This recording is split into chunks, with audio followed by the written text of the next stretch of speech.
what's right.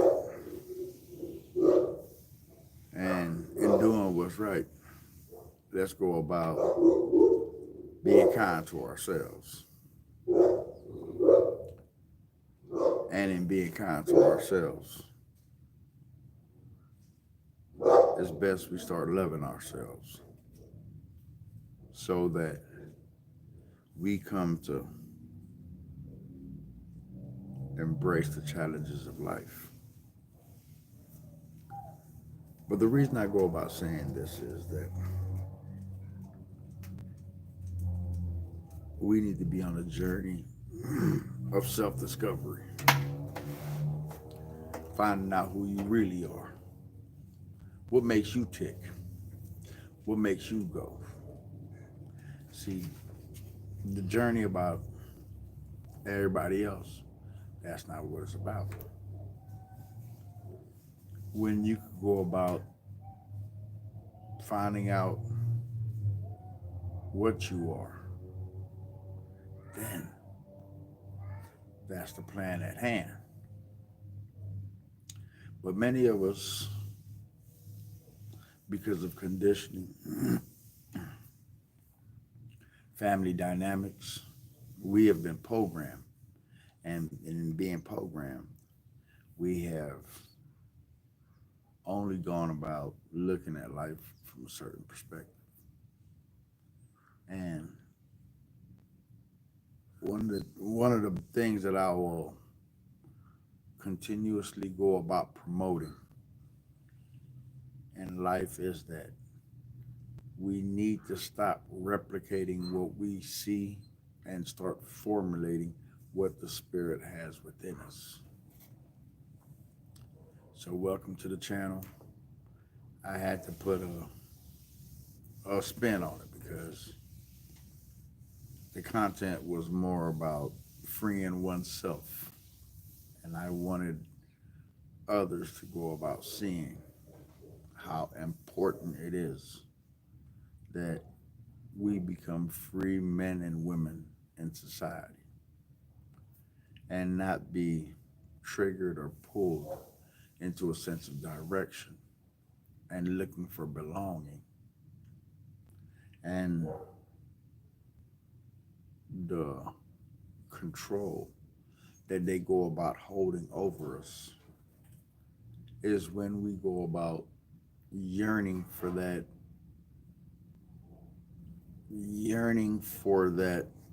longing to belong, because then you see it systemically, they have us right where they want us.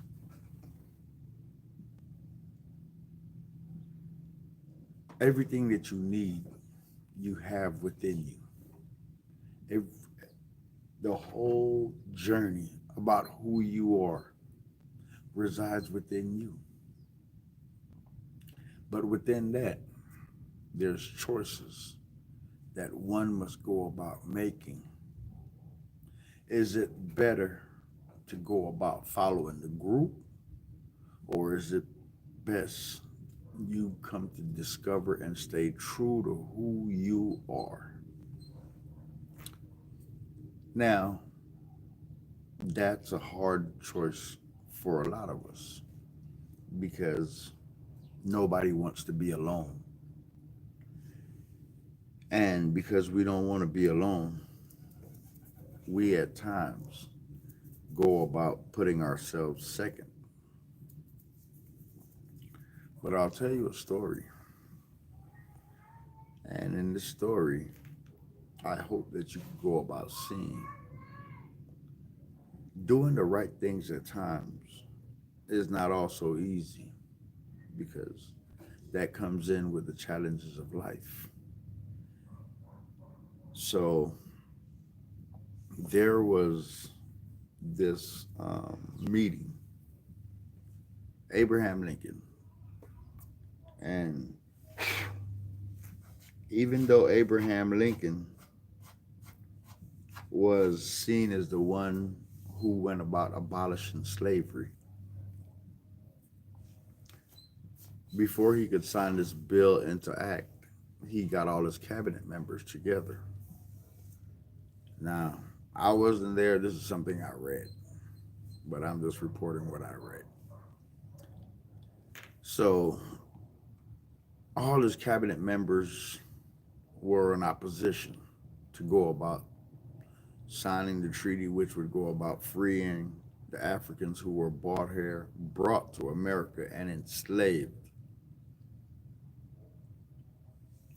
So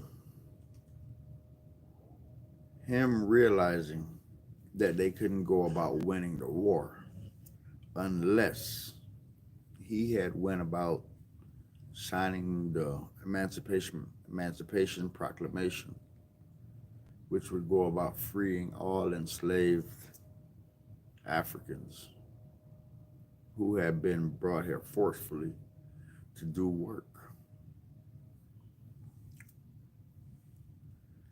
So, in doing so,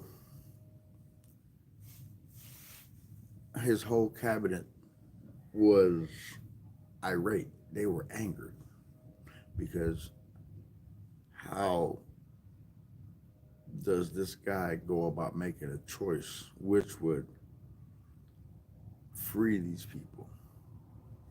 And let's just say, due to ignorance,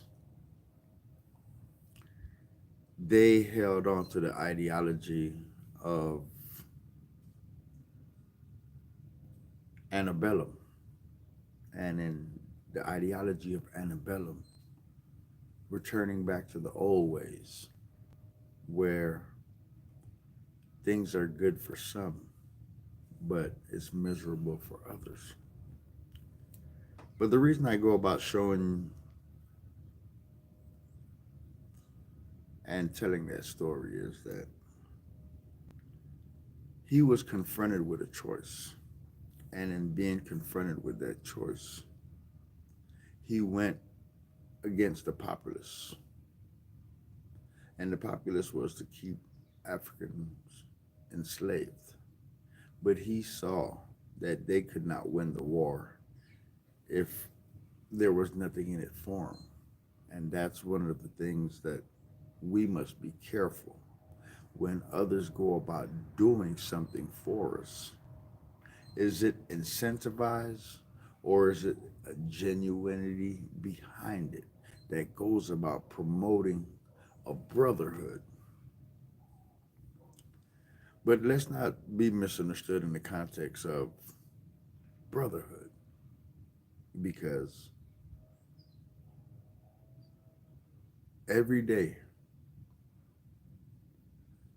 I see the one thing that's being promoted is the mighty dollar.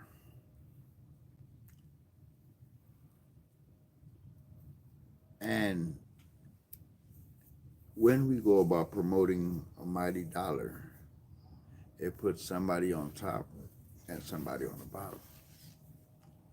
But like what I try to go about telling people is this, that you cannot serve two masters. You have to make your choice. And whatever your choice is, that's on you. You have to take that road in order to go about discovering what lessons await you. For it's no man's place to go about telling you what you should be chasing because we're all after different things in life.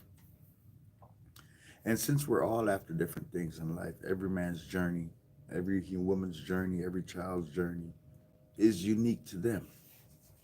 And the uniqueness will go about bringing out what it is, who it is, and why you are the way you are.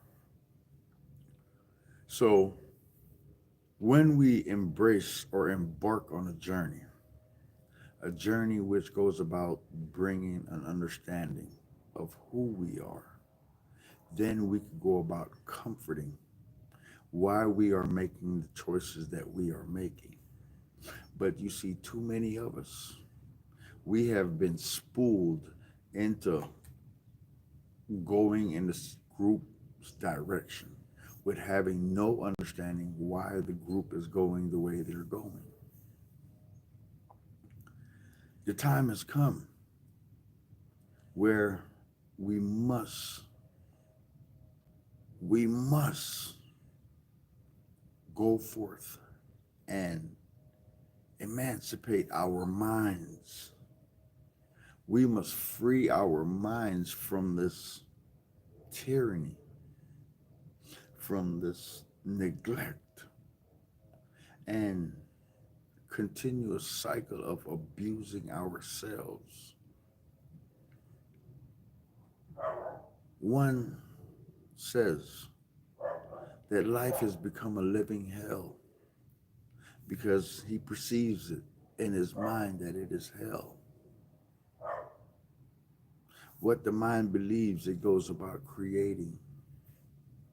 The mind, the mind is so powerful that it could go about manifesting all kind of foolishness if it's not in a healthy place. The mind is so powerful that it could go about sickening the human body. Now, if that doesn't make sense, let me give you this analogy. There was this story that I read a long time ago. And the people lived in a village. And when they lived in this village, everything was good. But you know, like all things, here comes that challenge again. And one went about promoting the ideology that the food had been tampered with, and for those not to go about eating the food. And at first it was dismissive, but coincidentally, somebody got ill. So fear begins to spread. But before this person could go back and try to go about rectifying his actions, the damage had already been done. Because the trigger, the snowball effect, had already come into play, wherein that everything was going to be destroyed because of this one stupid fool. And the the act was to create an act of paralysis. And if you get 10 or more to believe a lie,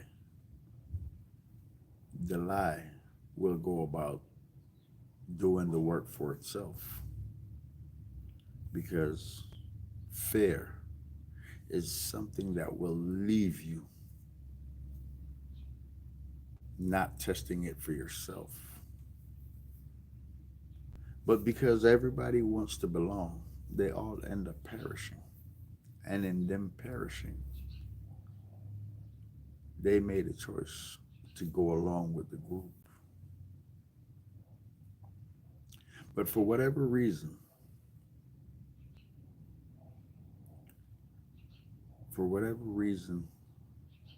that person took on that act or whatever the case may be, it just goes about showing that if we do not come to understand what we are doing, then all we are doing is going about following the crowd. And in following the crowd, it's a dangerous thing, because if the crowd has no sense of direction, but you're following, how far do you think you will end up? And that's why I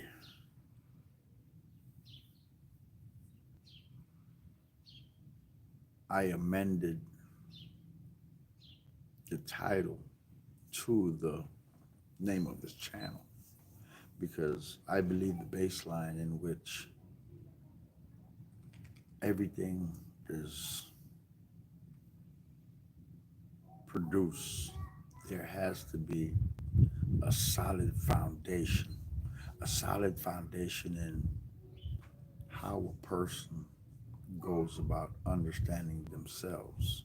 Because if one cannot go about understanding the basic elements of their actions, their makeup, their temperament, then how will one ever go about understanding the many lessons that come forth and greet them from time to time? You see,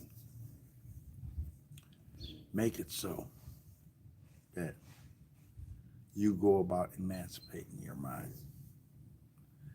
Let it go that fear takes no place in your life, because we are on a journey which we are supposed to be producing. And if we're not producing, we're stagnant. And if we're stagnant, we're idly looking by for everybody else to do their part. And when it doesn't work, you can't wonder or question why it didn't work. It didn't work in your household because you didn't do your part. It didn't work at school because you didn't do your part. Now, what are the things that are most precious to you? And what is it that drives you to go about seeking that bliss? What is it that holds you back? What is it that gives you nightmares, give you terrors? What is it? I need for you to go about examine these things so that you may be free. There's too many people who are walking around but feeling like they're locked up. And you don't have to be in prison to be locked up. Emancipation is necessary. It is, the time has come. Now that's my blessing. One.